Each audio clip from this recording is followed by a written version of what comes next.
Hello. Hello, you. Yes, I'm trying to make a video. You want to be in it? You want to be in it? You trying to get on my lap? Are you? Are you? Well, you say hello to everybody. Oh, hello. Hello. Oh, there we go. It's nice if you're in the videos. You're usually too shy. Yes, you are. Say hello. Hello, everyone. Hello. Oh. Oh, there we go. Okay. Should we make a video? Alright then. Hello everyone, welcome to and welcome back to my channel Book Time with Elvis with me, Mark, and as you just saw, Elvis. We do hope so much that you're all doing very well indeed. And today I come to you with a book haul. It's quite a big one, so you may want to kind of make yourselves comfortable. And if you don't watch it through to the end, I quite understand, and you will be forgiven. However, there are, I think, some really good books here, and maybe it will serve as some inspiration to you. They're all from the same publisher, and I started collecting them last year as Sean D. Standfast actually showed me a wonderful edition of a book by Jerome K. Jerome that I really like, called After Supper Ghost Stories. And I just thought it was beautiful, and I realized I actually owned a couple of books from this publisher anyway, and they do have very nice cover art, so I looked into them more and more, and they kind of do, you know, they do some of the bog standard classics, but they also do, you know, some more obscure ones. They've recently tried to do some new translations of books, so I think they've got a new translation of Crime and Punishment out, for example, as well as other things. They're a small press. They're called Alma Books. This is their catalogue that they sent me. It's from last year, but the 2023 catalogue is available to download from their website. And I think they're a really nice company because I bought a few of their books off the Book Depository, and then they didn't have something in stock, so I went directly to the publisher, and they said to me, yes, we will send abroad if your order is big enough. And I thought that's fair enough because, you know, given the issues now with Brexit and whatever, sending things to the European Union can be a pain. And they gave me, I think it was around £20 courier charge, and they didn't really give me a limit on the books. So I think I had at one stage maybe 10 books sent. And they're very good value for money. Very good. They're very well made. Really lovely books, as you shall see in a minute, and I hope you'll agree. So yeah, check them out. You know, try and support a smaller publisher. You know, I think it's nice, and they specialize in, as I say, kind of more obscure classics as well as books on classical music and that kind of thing. And their catalog's really nice and shows all sorts of things. But you can look at it online. I'll leave a link to their website down below. But their customer service was fantastic as well, so I think that's another reason to maybe, you know, check them out. So let's have a look. There's a variety here of non-fiction and fiction, short stories, but pretty much everything is a classic. So one I talked about actually quite recently, and I'm actually reading at the moment, that I got is this The 1001 Ghost Stories by Alexandre Dumas, and this is the only edition in English that you can get is from them. So far it's pretty good. It's quite macabre, as maybe you'd expect with a title like this. But yeah, I'm really, really enjoying it. So yeah, there we go. 1001 Ghost Stories. I can read the back. You know, I'm not in a hurry. You might be, but you can always, you know, watch this at your leisure. Coming back into town after a hunting expedition, Alexandre Dumas witnesses an incredible scene. A man has come to hand himself in to the mayor after decapitating his wife, terrified by the fact that her severed head spoke to him even after her death. This prompts the guests at a dinner Dumas attends later that evening to exchange stories of death and the supernatural, ranging from accounts of the guillotine during the Terror to tales of vampires and fratricide in the Carpathians. Now, who would not want to read that, eh? Sounds fantastic. Next is a nice little book here, with a lovely cover. You'll probably recognize the author as the author of The Little Prince. I was going to say the Mali Prince, but that's a Czech name. And here it says, under the pressure of his boss, the intransigent Riviere, the airmail pilot Fabian attempts a perilous flight during a heavy nighttime thunderstorm in Argentina. As conditions get worse and the radio communication with Fabian becomes increasingly difficult, Riviere begins to question his uncompromising methods, and his distress turns to guilt when the pilot's wife comes to find him in search of answers. Based on St. Hawkesbury's own experiences as a commercial pilot, Nightflight is a haunting and lyrical examination of duty, destiny, and the individual, as well as a vivid portrayal of the intrepid early days of human air travel. Doesn't that sound good? Look at that. Lovely, beautiful cover. I love these kind of 1920s, 1930s, almost advertising poster style pictures, so it's great. And now we come to a bunch which I bought as a collection, and it's the Arthur Conan Doyle collection, not Sherlock Holmes. And there were, I think, 2, 4, 6 books in this collection, so that was really good. And it was a very, very good price, as I say. It was like, I think, again, maybe £20 for all 6 of them when you bought directly from the publisher. And the first one here is Tales of Long Ago. Although he is best known to the public as the author of Sherlock Holmes stories and other pioneering works of detective fiction, Arthur Conan Doyle successfully contributed to other genres, such as historical fiction, as demonstrated by this collection he compiled in 1922. These vivid and enthralling stories, which take the reader to Roman Britain, ancient Carthage, Mecca at the time of the Prophet Muhammad, and many other evocative settings, showcase the author's knack for bringing to life diverse times and places, crafting enduring narratives. Tales of Long Ago is an entertaining and invaluable read for all those interested in this lesser-known facet of Conan Doyle's writing. So that sounds great. And as I say, the next ones will all be from Conan Doyle, and this is The Tragedy of the Korosco. As a group of Western tourists travel down the Nile on the steamer Korosco towards the historical sites near Egypt's southern border, they are kidnapped by a marauding band of dervishes who demand their conversion to Islam. Cut off from the world, deprived of the comforts of civilized society, and shaken in their beliefs, they will have to overcome the most arduous obstacles to regain their freedom and safety. Gosh, it sounds exciting, doesn't it?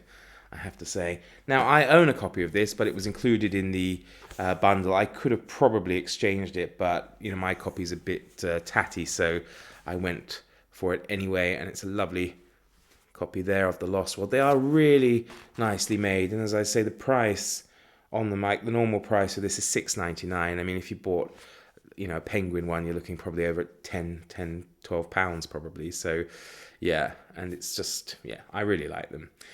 When the reporter Edward Malone is sent to interview the formidable Professor Challenger about his accounts of strange prehistoric beasts on a remote plateau in South America, he expects to be given short shrift by the researcher, notorious for manhandling nosy inquirers, but after a brief altercation, Challenger decides to reveal his findings to the young journalist, and Malone ends up joining the professor on an expedition which plunges them into a mysterious and dangerous world populated by dinosaurs and murderous ape men. So it is a great book, though. If you haven't read it, I do very much recommend that you give it a go. Next up, also Doyle, of course, is the Tales of Twilight and the Unseen. A master of many literary genres, Arthur Conan Doyle excelled particularly in the short story form, and was acclaimed in his day as much for his detective stories as for his thrilling tales of mystery and the supernatural. While the adventures of Sherlock Holmes have become part of our collective imagination, these stories concerned with ghosts, obscure scientific experiments, and other unexplained phenomena are now unjustly neglected. Well, not anymore, because I'm going to read them. Maybe you should too.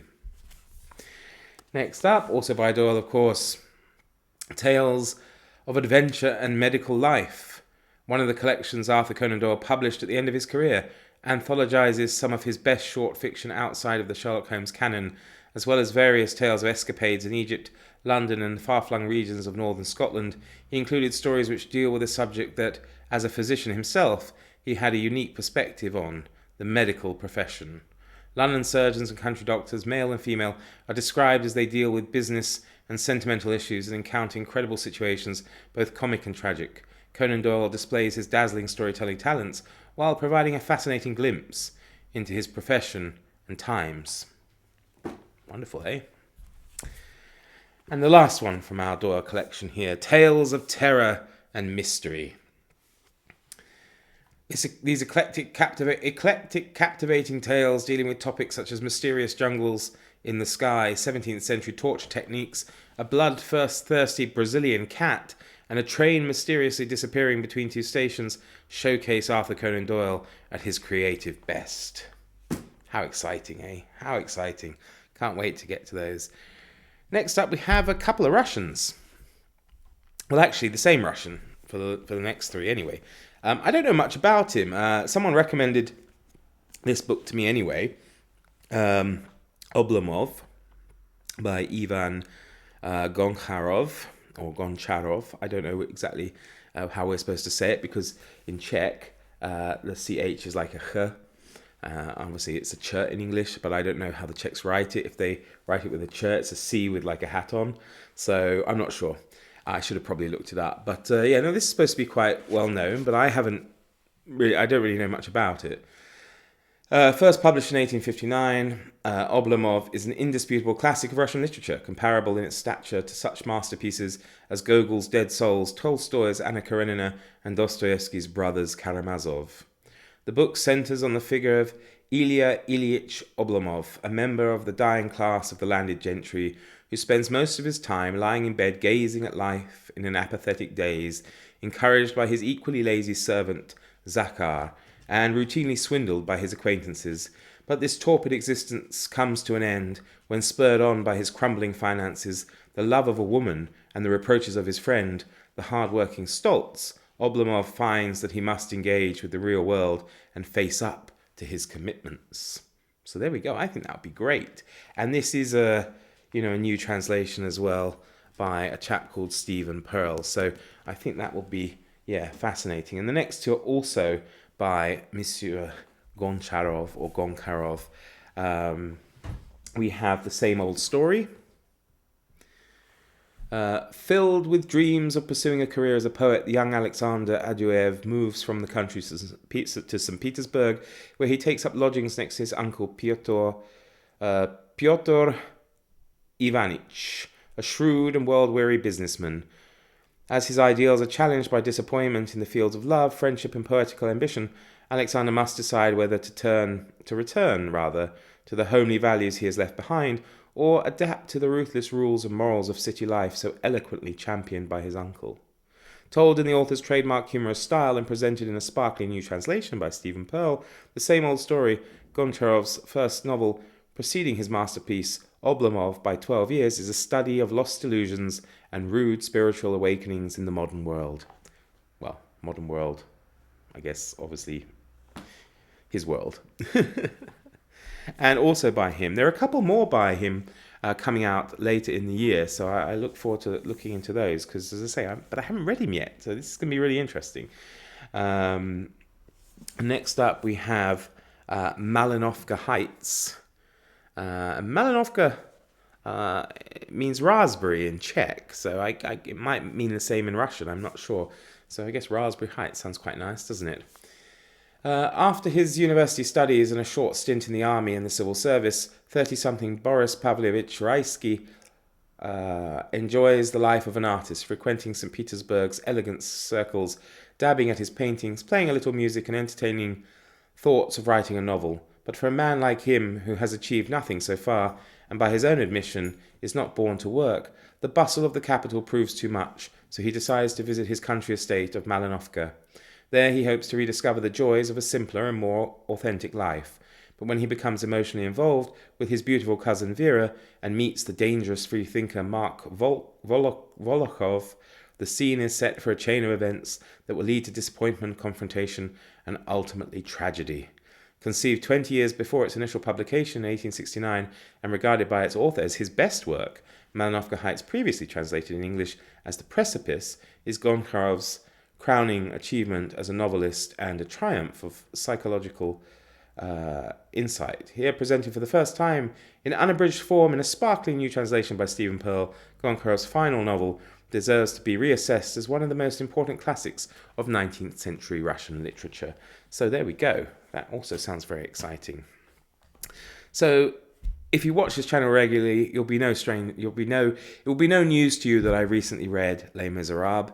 I finished it last weekend, and now I'm a little bit in love with Victor Hugo. So I have one of Alma Classics' 101-page classics. They have a whole series of these little novellas, all around 100, I think maybe up to 110 pages, but they call the 101-page classics.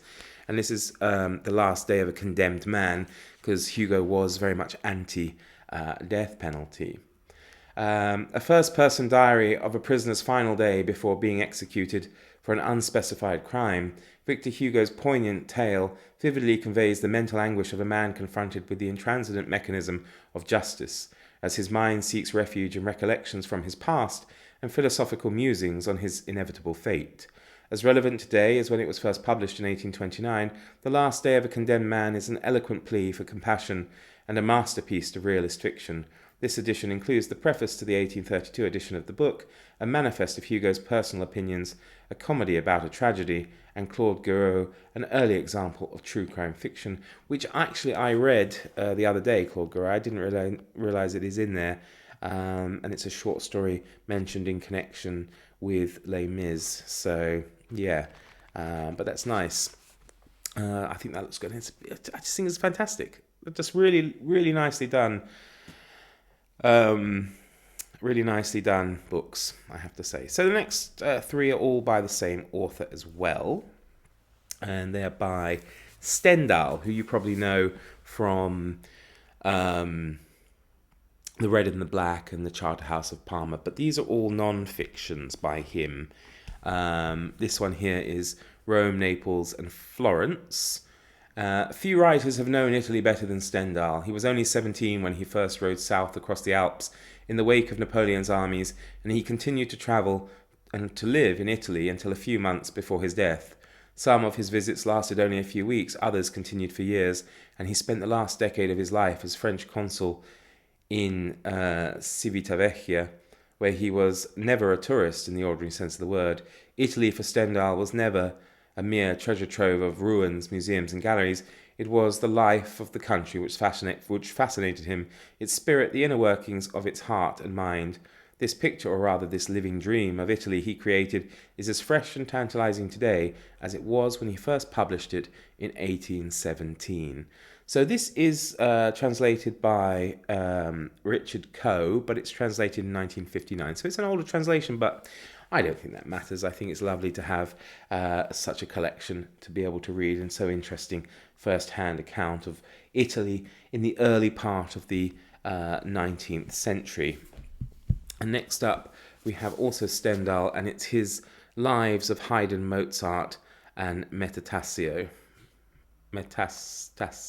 Metastasio. Yes, there we go. Lives of Haydn, Mozart, and Metastasio, Stendhal's first published work, owes its inspiration to the audacious pragmatism of its author. After the collapse of the Napoleonic Empire, Marie-Henri Beyle was jobless. That's Stendhal, by the way, if you didn't know. Soon destined to become a refugee and in desperate need of money, his most abiding passion in life was music, so why not write about it? Unfortunately, however, he knew next to nothing about it.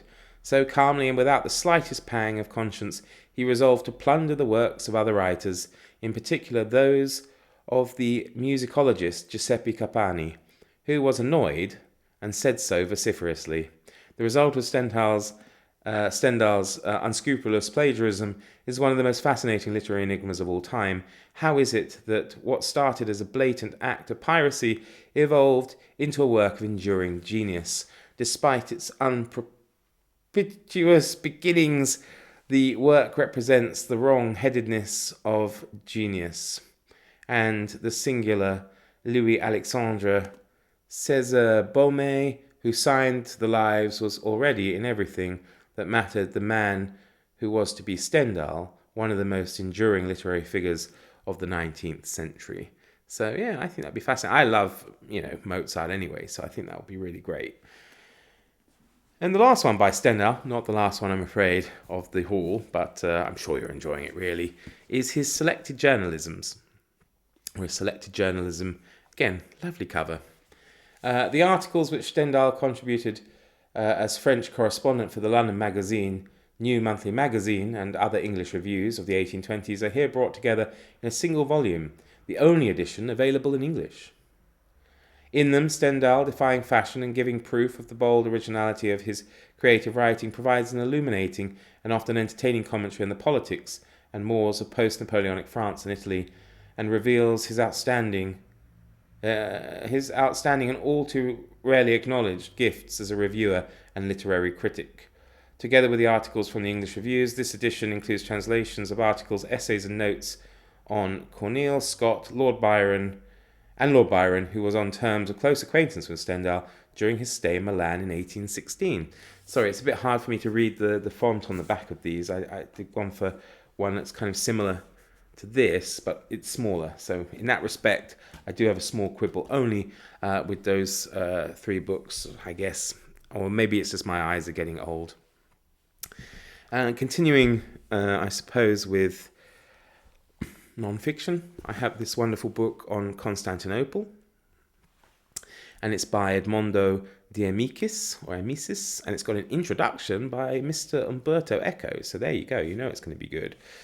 A remarkable 19th century account of Constantinople, which begins with a dazzling description of the city gradually appearing through the fog as the author's ship approaches through the harbour.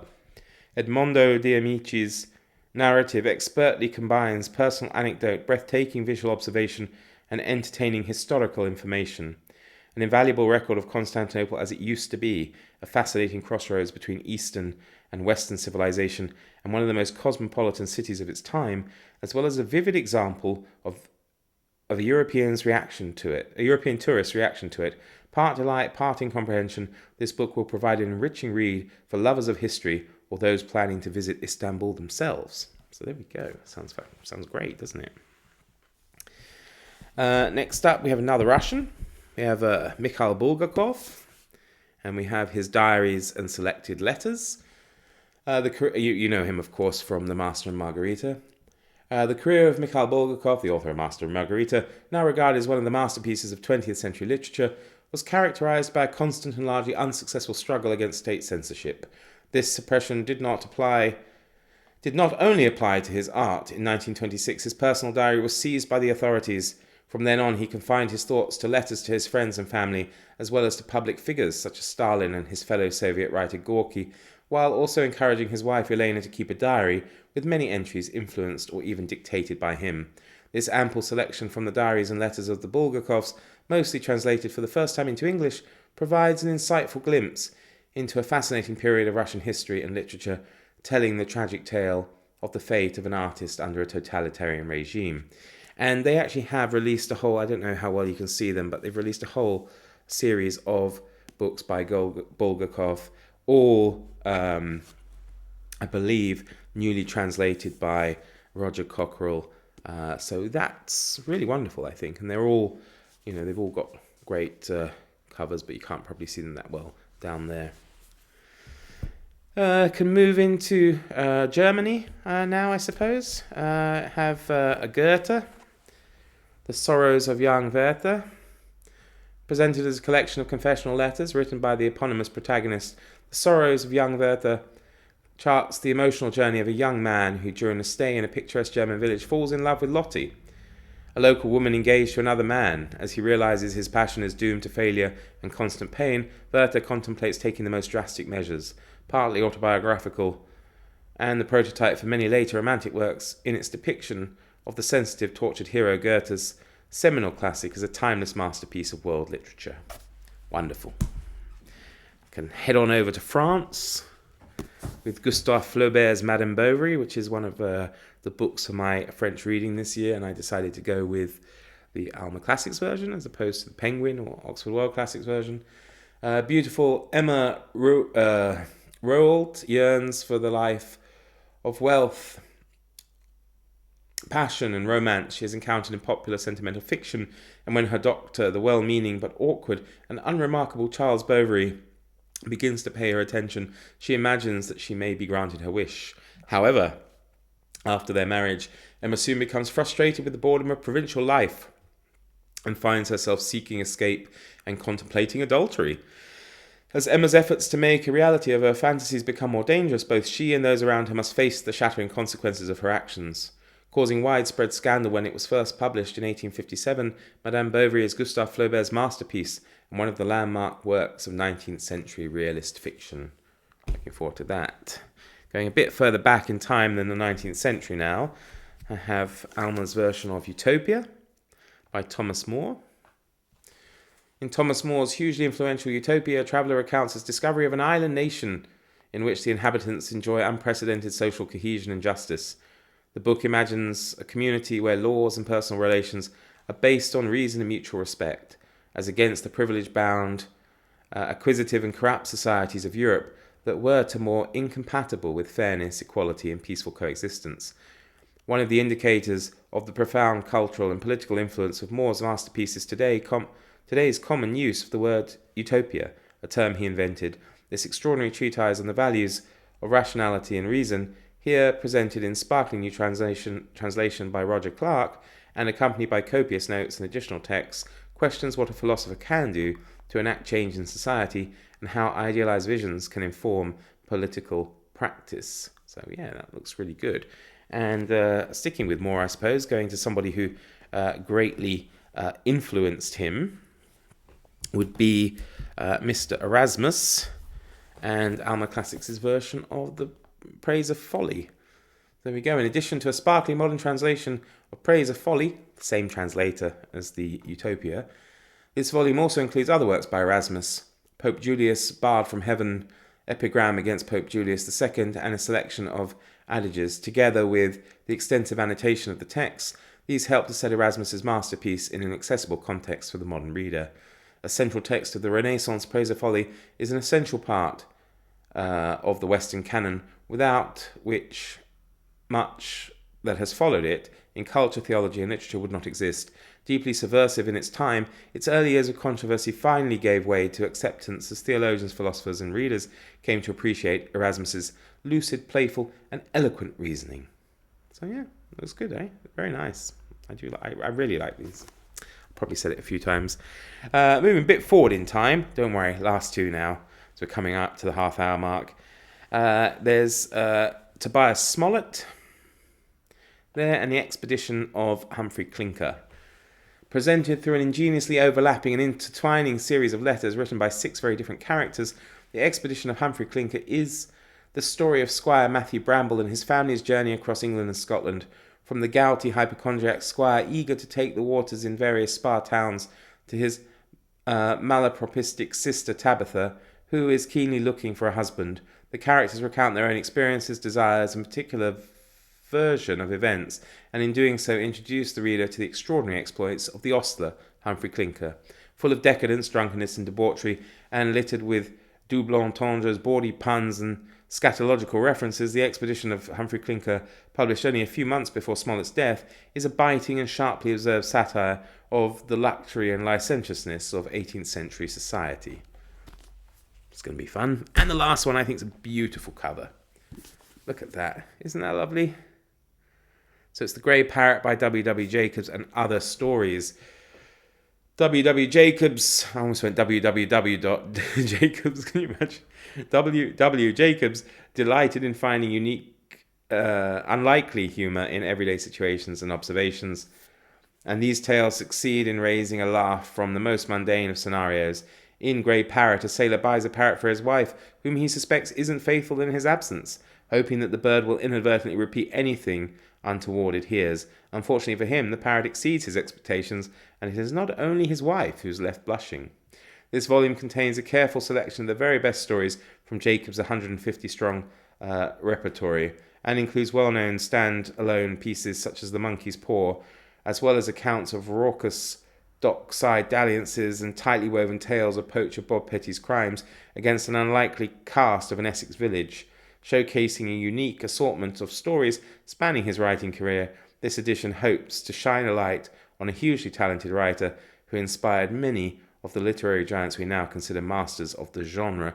And I came across an interesting fact about his wife in a book I read recently, that she was actually arrested and sent to prison for a few months for breaking windows in the suffragette movement as she campaigned to get votes for women. So that's pretty cool as well. So there we go. There we have it. That's my Alma Classics book haul, or Alma Books Classics haul, I suppose. Hope you enjoyed it. As I say, do check them out. They are a wonderful publisher, and I do think they have some lovely works that will look beautiful on your shelves as well as add to your literary enjoyment. So everybody, thank you so much for watching. Do enjoy the rest of your weekend, and I shall see you very soon. From Elvis and I should say. He's around somewhere now. Bye-bye.